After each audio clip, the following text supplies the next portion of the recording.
చేద్దాం. ఈరోజు లూకా సువార్త 2వ అధ్యాయము 11-12 వచనాలు చదువుకుందాం. దావీదు పట్టణమందు నేడు రక్షకుడు, దానికిదే మీకు ఆనవాలు.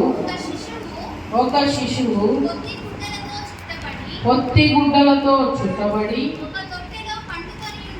ఒక తొట్టెలో పండుకొని ఉండుట మీరు చూచెదరని వారితో చెప్పెను. దావీదు పట్టణమందు నేడు రక్షకుడు మీ కొరకు పుట్టి ఉన్నాడు. ఈయన ప్రభువైన యేసుక్రీస్తు. దానికి ఇదే మీకు ఆనవాలు. ఒక శిశువు పొత్తి గుడ్డలతో చుట్టబడి ఒక తొట్టిలో పండుకుని ఉండుట మీరు చూచెదరు.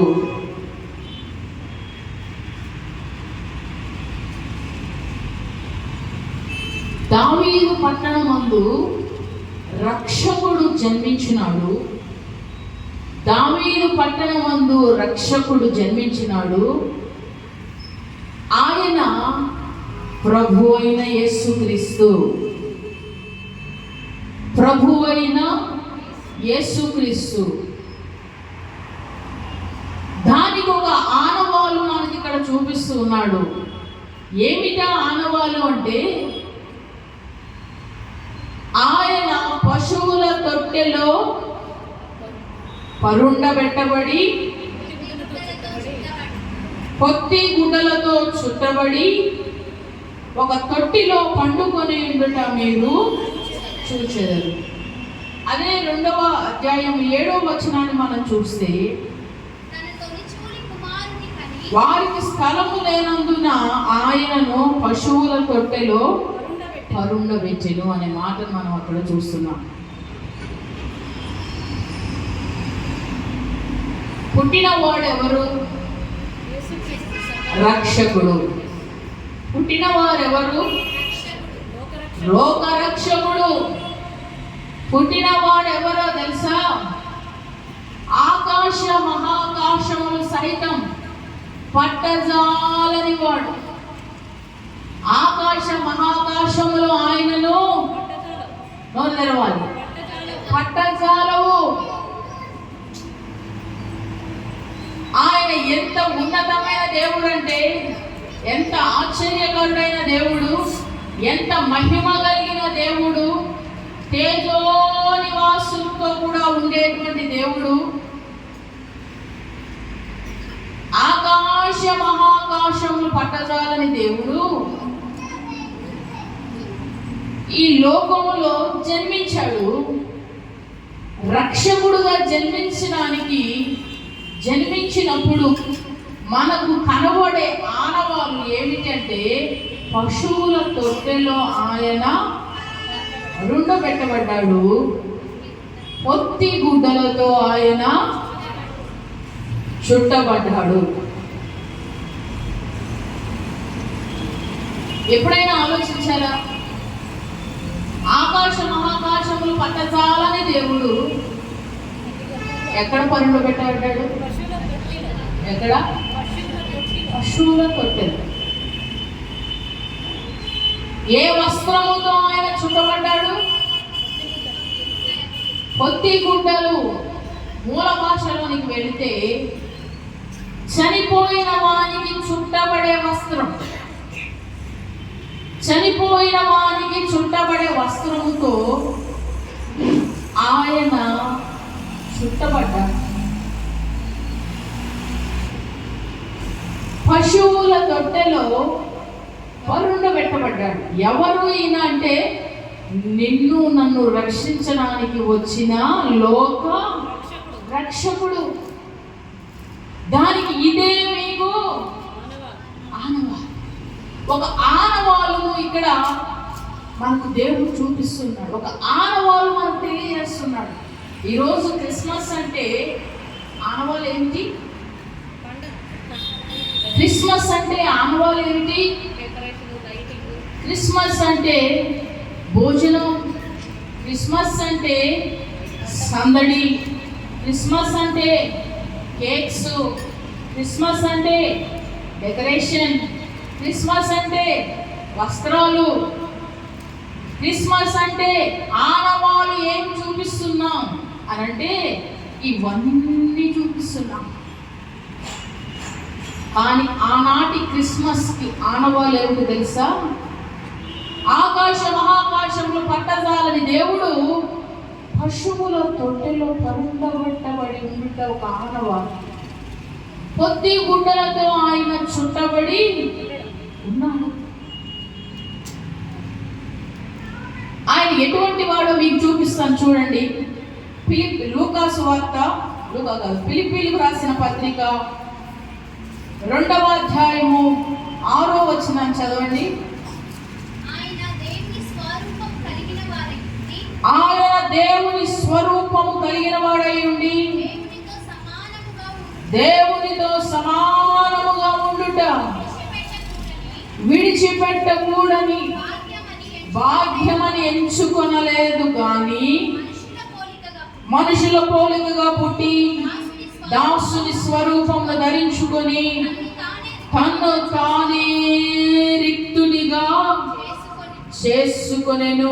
ఆయన ఎటువంటి స్వరూపం కలిగిన వాడు అని రాయబడింది?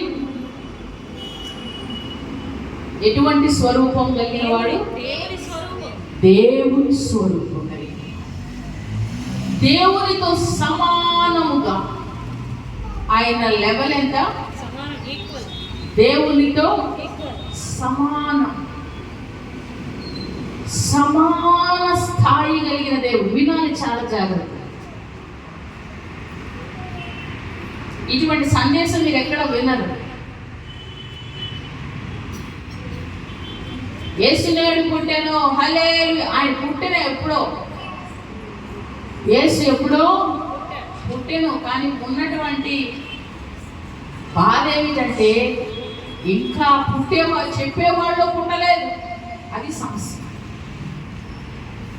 క్రీస్తు నేడు పుట్టెను, క్రీస్తు పుట్టాడైనా, కానీ నీలో పుట్టలేదు, నాలో పుట్టలేదు, మనలో జన్మించలేదు.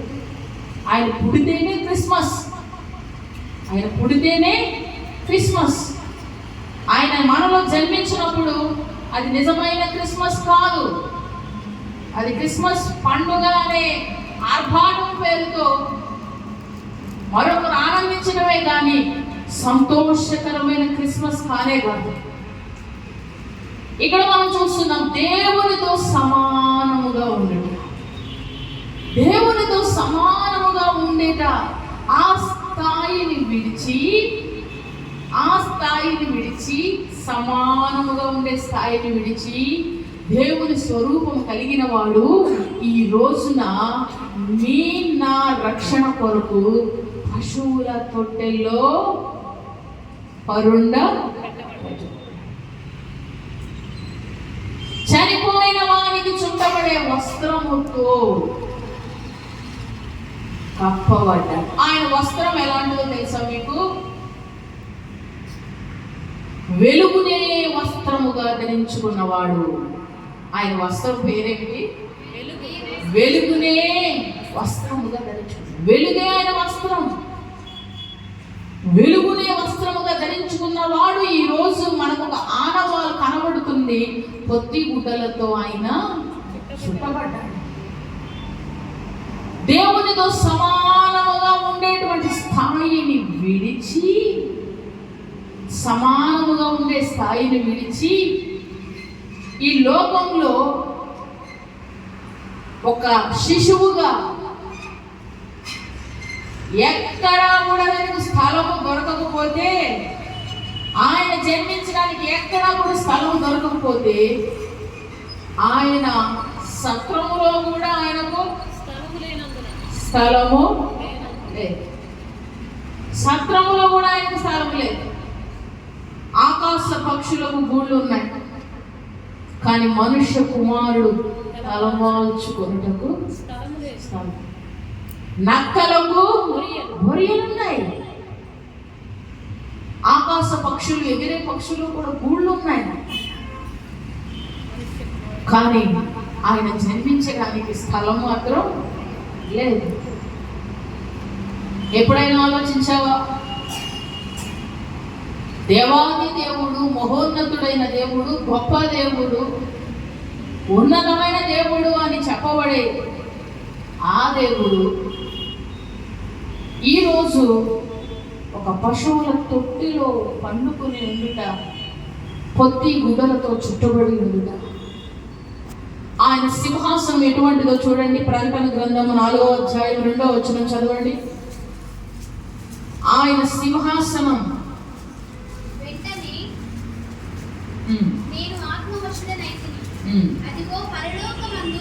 అదిగో పరలోకమందు ఒక సింహాసనం వేయబడి ఉండెను.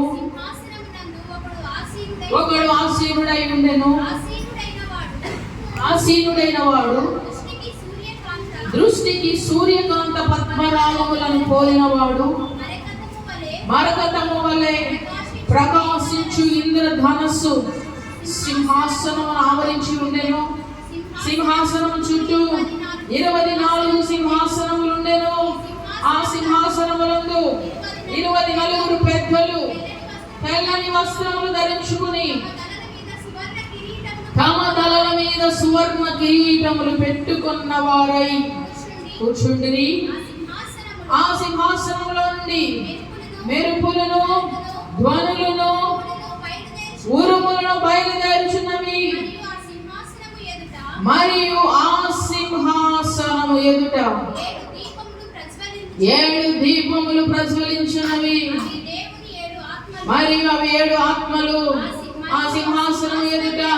అదంతా మీరు చదివితే ఇటువంటి సింహాసనం ఎవరికన్నా ఎప్పుడన్నా చూసారా? ఇటువంటి సింహాసనం ఎక్కడైనా చూసారా? ఆయన సింహాసనములో నుండి మెరుపులు, ధ్వనులు, ఉరుములు బయలుదేరి వచ్చుచున్నాడు. ఆయన సింహాసనముల చుట్టూ 24 పెద్దల సింహాసనాసనులై కూర్చున్నారు. ఆ అధ్యాయం అంతా మీరు చదివితే ఆయన సింహాసనం ఎంత గొప్పదో, ఎంత ఉన్నతమైనదో, ఎంత తేజోమయమైనదో. ఈ భూలోకంలో చాలా మంది రాజులు, చక్రవర్తులు పరిపాలించారు, కానీ ఎంతో మంది సింహాసనాలు వేయించుకున్నారు. కానీ ఈ రాజుకు, మన దేవునికి ఉన్న సింహాసనము ఎక్కడ ఎవరు కూడా చూచి ఉండలేదు. అంతటి సింహాసనాసీనుడైన దేవుడు ఆకాశ మహాకాశములు కూడా పట్టజాలని దేవుడు, వెలుగునే వస్త్రముగా ధరించుకున్న దేవుడు, సర్వ ప్రపంచంలో ఒక నలుసు అయినటువంటి ఈ భూమి మీద ఉన్న మానవాళిని రక్షించుట కొరకు, మనకు విమోచన కార్యమును జరిగించుట కొరకు ఆయన సింహాసనం విడిచి ఈ లోకంలో ఏమీ లేని వాడుగా జన్మించాడు. హల్లెలూయా, హల్లెలూయా, హల్లెలూయా. ఆయన ఎందుకు ఇంత తగ్గించుకున్నాడు? ఎందుకింత దేవుడు తగ్గించుకున్నాడు? ఆయన తగ్గింపు సర్వమానవాళికి పాపములకు పరిహారముకు, సర్వమానవాళి పాప విమోచన కార్యం కొరకు ఆయన తను తానే రిక్తునిగా చేసుకున్నాడు. హల్లెలూయా, హల్లెలూయా. ఈరోజు రక్షణ వచ్చింది, ఈరోజు సంతోషం వచ్చింది, ఈరోజు ఆనందం వచ్చింది. యేసు పుట్టాడు. ఒక మాటలో మనం తీసేస్తున్నాం. యేసు పుట్టాడు. ఎలా జన్మించాడు, ఆయన ఎలాంటి వాడు, ఎలా వచ్చాడు, ఏ రీతిగా జన్మించాడో ఎప్పుడైనా ఆలోచించారా? ఎంతటి స్థాయి కలిగిన దేవుడు, దేవునితో సమానముగా ఉండుట, సమాన స్థాయి కలిగిన దేవుడు, సింహాసనము గురించి మనం చదివితే ఆయన సింహాసనం ఎంత అద్భుతమైనది, ఆకాశ మహాకాశాలు కూడా పట్టజాలవట దేవుని. మనకున్న వస్త్రము కొన్ని రోజులైతే, కొన్ని సంవత్సరాలు అయితే పాతపడిపోతాయి, కానీ ఆయన వస్త్రము వెలుగునే వస్త్రముగా. అటువంటి దేవుడు ఈ రోజున ఒక ఆనవాలు చూపిస్తున్నాడు. ఒక శిశువు పొత్తి గుడ్డలతో చుట్టబడి పశువుల తొట్టిలో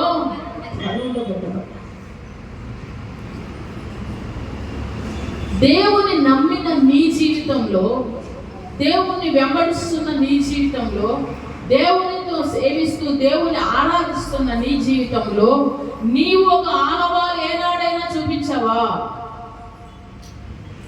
నేను దేవుని నమ్మాను, దేవుని విశ్వసిస్తున్నాను, దేవుని సేవిస్తున్నాను, దేవుని ఆరాధిస్తున్నాను గొప్పగా చెప్తున్నావు, కానీ నిన్ను చూసిన వారికి ఒక ఆనవాలు ఏదైనా కనబడుతుందా? ఆయన ఎందుకు తను తాను తగ్గించుకున్నాడు? ఈ లోక రక్షణ కొరకు, పాప విమోచన కార్యం కొరకు, రక్షణ కార్యం కొరకు ఆయన తను తాను చెప్పాలి, తను తాను తగ్గించుకున్నాడు. ఎంతగా తగ్గించుకున్నాడు? ఫిలిప్పీయులకు రాసిన పత్రిక 2వ అధ్యాయము 6 నుండి 9 వచనాలు చూడండి. అందరూ వాక్యాన్ని తీసి చదవండి. ఫిలిప్పీయులకు రాసిన పత్రిక 2వ అధ్యాయము 8వ వచనం. మరియు ఆయన ఆకారమందు మనుషుడుగా కనబడి మరణము పొందినంతగా, ఆయన అనగా శిలువ మరణము పొందినంతగా విధేయత చూపిన వాడై తన్ను తాను తగ్గించుకొనెను. మరణము పొందినంతగా ఆయన ఇది చూడాలి. మరణము పొందినంతగా ఆయన, చెప్పండి మాట నోట్లో చెప్పండి. మరణము పొందినంతగా తగ్గించుకోండి.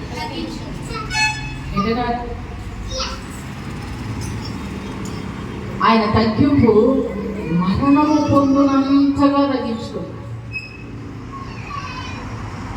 అసలు ఎందుకు వచ్చాడు దేవుడు ఈ లోకానికి? దేవుడు ఈ లోకానికి ఎందుకు వచ్చాడు? మనుష్య కుమారుడు పరిచారం చేయించుకోవడానికి, పరిచారం చేయించుకోవడానికి రాలేదు, కానీ మనకు విమోచన క్రయ ధనముగా తన ప్రాణము అర్పించడానికి దేవుడు ఈ లోకానికి వచ్చాడు. పుట్టాడు అని దానికంటే ఆయన వచ్చాడు అనే మాట ఎక్కువగా ఉంటుంది బైబిల్. ఆయన వచ్చాడు, ఆయన వచ్చాడు. ఎక్కడి నుండి వచ్చాడు? కొత్తగా అప్పటికప్పుడు జన్మించలేదు. అప్పటికప్పుడు జన్మించి, అప్పటికప్పుడు టెంట్ వేసుకుని, అప్పటికప్పుడు రూమ్ కట్టేసి, అప్పటికప్పుడు నలుగురిని పిలిపించుకుని, అప్పటికప్పుడు దేవుడు అయిపోలేదు. ఆయన 6000 సంవత్సరాల క్రితం దేవుడు ఉన్నాడు, లేదా 2023 సంవత్సరాల క్రితం దేవుడు పుట్టాడు కాదు. కొన్ని కోట్ల సంవత్సరాల క్రితమే, ఏది లేనప్పుడే ఆయన ఉన్నాడు. హల్లెలూయా, హల్లెలూయా. ఆదామును చూసుకున్నప్పుడు కొన్ని వేల సంవత్సరాలను చెప్పగలుగుతాం, కానీ సర్వ సృష్టి సర్వ జగత్తు ఈ ప్రపంచంలో నిర్మించబడక ముందే ఆయన ఉన్నాడు. ఆయన ఈ పాపిని రక్షించడానికి, ఈ పాపులకు విమోచన కలిగించడానికి, ఈ పాపులకు రక్షణ అందించడానికి ఆయన లోక రక్షకుడై మన కొరకు ప్రాణం పెట్టడానికి మరణము పొందినంతగా తగ్గించుకున్నాడు. హల్లెలూయా, హల్లెలూయా. నువ్వు ఎప్పుడైనా తగ్గించుకున్నావా? ఏనాడైనా తగ్గించుకున్నావా? క్రీస్తు మనకు ఒక ఆనవాలు చూపిస్తున్నాడు. ఎంత, ఇప్పుడు కనబడుతున్న ఆనవాలు ఏమిటి? సంఘము క్షేమాభివృద్ధి పొందడానికి, నీ ఇంటి వారు రక్షణ పొందడానికి, లేదా నీ వీధిలో ఉన్నవారు రక్షణ పొందడానికి, నీ బంధువులు రక్షణ పొందడానికి, నీ చుట్టూ ఉన్న అన్యులు రక్షించబడడానికి నీవు ఏనాడైనా తగ్గించుకున్నావా? నీ ఇంటి వరకు తగ్గించుకుంటావు, నీ ఇంటి వారి కొరకు నువ్వు ఎంతైనా తగ్గించుకుంటావు. ప్రభు తన కొరకు తాను తగ్గించుకోలేదు, మన కొరకు ఆయన తగ్గించుకున్నాడు. మన స్వార్థం కొరకు, మన ఇంటి క్షేమం కొరకు ఎంతవరకైనా తగ్గుతాం.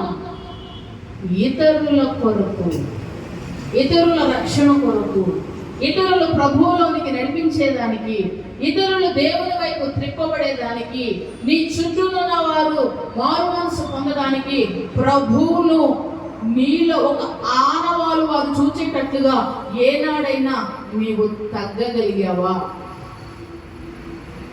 ఈ క్రిస్మస్ మనకు అందించే ఒక విలువైన సందేశం ఏమిటి తెలుసా? క్రిస్మస్ అనగా తగ్గింపు. క్రిస్మస్ అనగా తగ్గింపు. ఏ రోజైనా భర్త రక్షణ కొరకు, భార్య రక్షణ కొరకు, బిడ్డల రక్షణ కొరకు నువ్వు తగ్గావా? మరణము పొందినంతగా ఆయన తగ్గాడు. మరణం పొందినంతగా నువ్వేం తగ్గాల్సిన పని. కనీసం నేల మట్టుకైనా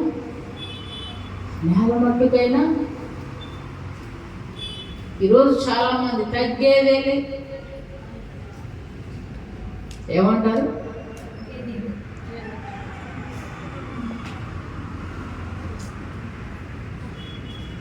క్రిస్మస్ మనకు నేర్పించే ఒక విలువైన పాఠం, ఇతరుల రక్షణార్థం, ఇతరులను ప్రభు యొద్దకు నడిపించేదానికి నీలో ఒక ఆనవాలు, అదే తగ్గింపు చూడాలి. హల్లెలూయా, హల్లెలూయా. ఒక దేవుడు సర్వ మానవాళిని జగత్తు పునాదులు వేయబడక ముందే సమస్తం నిర్మించిన దేవుడు, ఆయన వెలుగుతో మన ముందు ప్రత్యక్షమైతే మనం అందరం భయపడి పారిపోతాం. మనమందరం ఆయన ఎదుటి నిలబడలే, ఆయన ఎదుటి వెళ్ళడానికి గడగడగడలాడిపోతాం. ఏ కుక్కలాగానో, పిల్లిలాగానో, లేదంటే ఏదైనా సింహంలాగానో జన్మిస్తే వాటి భాష మనకు అర్థం కాదు, జంతువుల భాష మనకు అర్థం కాదు. గొప్పవాడిగా జన్మిస్తే మనం ఆయన దగ్గరికి వెళ్ళడానికి సరిపోము. రాజుల గృహంలో జన్మించిన రాజకుమారుని చూడడానికి ఎంతమంది వెళ్తారు? మీరు వెళ్తారా? వెళ్ళగలమా? ఒక రాజకుటుంబంలో జన్మిస్తే వెళ్ళగలమా? చూడలేము. కానీ రాజులకు రాజు, ప్రభువులకు ప్రభు అయిన దేవుడు, సర్వాధికారి అయిన దేవుడు మనవలే, మనలో ఒకరి వంటి వాడుగా పుట్టాడు. హల్లెలూయా. అదే తగ్గింపు. పరిచారం చేయించుకోవడానికి ఆయన రాలేదు. ఒకరోజు ఆయన శిష్యులందరితో కలిసి ఆయన భోజనానికి కూర్చున్నాడు. శిష్యులందరితో కలిసి భోజనానికి కూర్చుంటే అందరూ భోజనం చేయించుండగా భోజన పంక్తిలో నుండి లేచి ఆయన ఏం చేశాడో చూడండి. యోహాను సువార్త 13వ అధ్యాయం 4-5 వచనాలు చదువుదాం. ఒక తువాలు తీసుకొని నడుమునకు కట్టుకొనెను, పళ్ళెములో నీళ్లు పోసి శిష్యుల పాదములు కడుగుటకును తువాలుతో పశువుల తొట్టిలో పరుండ పెట్టి ఉంటాడు, ఒత్తి గుడ్డలతో చుట్టబడి ఉంటాడు. అది ఆనవాలు, అది ఆనవాలు. దేవుడు నన్ను రక్షించాడు, నన్ను విమోచించాడు, నేను బాప్తిసం పొందాను, దేవుని బిడ్డగా చేర్చబడ్డా అనడానికి ఒక ఆనవాళ్ళను చూపించగలవా?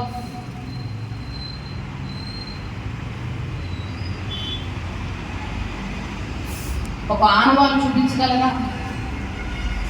ఆయన తగ్గింపు మనకు నేర్పిస్తున్న ఒక పాఠం, మరణము పొందినంతగా ఆయన మరణం దాకా ఎలా వస్తుంది? అంత స్థాయి మనకు లేదు. మరణము పొందినంతగా తగ్గేంత స్థాయి లేదు. అంతటి వరకు ఎలా వస్తుంది? కనీసంలో కనీసం నేల మట్టుకైనా గురువై ఉండి శిష్యుల పాదంలో, బోధకుడై ఉండి గొప్పవాడై ఉండి పై వస్త్రాన్ని తీసి అవతల పడేసి తువాలుతో నడుము కట్టుకుని పాదములు పట్టుకున్నంతగా తగ్గిన ఆయన తగ్గింపు ఈరోజు నీలో నాలో వచ్చినప్పుడే నిజమైన క్రిస్మస్. హల్లెలూయా, హల్లెలూయా. క్రిస్మస్ అంటే సంబరాలు. క్రిస్మస్ అంటే సంబరానికి అంటే ఇలా సంబరాలను చాటాల. యేసు పుట్టాడని సంతోషిస్తున్నాం, కానీ ఆయన పుట్టుక మనకు నేర్పించే ఒక గుణపాఠం, ఆయన తగ్గించుకున్నట్లుగా నీ కుటుంబంలో, నీ సంఘములో, నీ ఉంటున్న ప్రాంతంలో ఎందుకొరకు తగ్గించుకోవాలి? ఎందుకు తగ్గాలి? ఎందుకు తగ్గాలంటే ఎందుకు తగ్గాలి? ఆయన ఎందుకు తగ్గాడు? చేతగాక మాట అనలేక ఏమి చేయలేక ఎందుకు తగ్గాడు దేవుడు? మన రక్షణ కొరకు. ఒక వ్యక్తి రక్షించబడాలంటే నిన్ను చూస్తున్న వారు అనేకులు ఉన్నారు, నిన్ను పరిశీలిస్తున్న వారు నీకు తెలియకుండానే చాలా మంది ఉన్నారు. నీవు ఉంటున్న వీధిలో, నువ్వు ఉంటున్న కాలనీలో, నువ్వు ఉంటున్న బిల్డింగ్లో నిన్ను అబ్జర్వ్ చేసే వాళ్ళు చాలా మంది ఉన్నారు. వారు రక్షించబడాలి అంటే, నేను తగ్గను అంటే నీ ద్వారా దేవుని కార్యం ఎన్నటికీ జరగదు. క్రీస్తు మనకు నేర్పించిన పాఠం, తగ్గి అనేకులను సంపాదించారు. పాదములు కడుగుట వరకు వెళ్ళిపోయాడు. శిష్యుల పాదాలు కడిగే వరకు ఆయన వెళ్ళిపోయాడు. భర్త ఒక మాట అంటే తగ్గేవారు ఎంతమంది ఉన్నారు మీలో? ఎంతమంది ఉన్నారు? మాటకు 100 మాటలు, మళ్ళా సాయంత్రం ఆయన వచ్చేసరికి మాటకు 100 మాటలు లిస్టు మైండ్లో ప్రిపేర్ చేసుకుని, గేట్ సౌండ్ రావటమే, ఇంట్లోకి రావటమే, అదును చూసి దెబ్బ కొట్టి, అవునా, భోజనం పెట్టే దగ్గర లేకపోతే ఏ పనులు చేసే దగ్గర ఎవరైనా ఒక మాట అంటే తగ్గలేదు. మనల్ని చూసిన వారు మనలో ఒక ఆనవాళ్ళని చూడగలరు. ఆయన జన్మ మొదలుకొని మరణం వరకు ఆయన